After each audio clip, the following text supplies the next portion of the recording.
Tigil, ito lang masasabi ko sa'yo. Hindi ko ginagalaw ang computer mo. Alam ko marami akong mali. Alam mo naman yun eh. Pero sana naman, maintindihan mo naman si Kiyumi. Patay at heavy.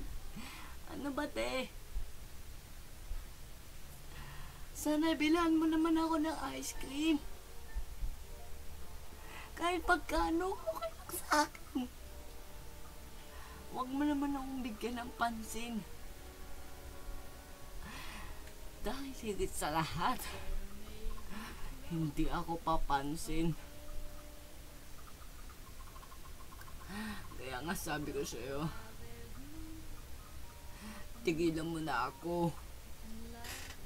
Tigilan mo ng pagpapahirap sa pamilya ko. Kawawa naman ako.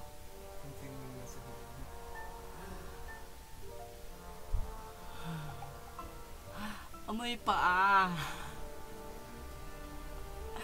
Amoy paa. Tama na, amoy paa. There may be trouble ahead, but while there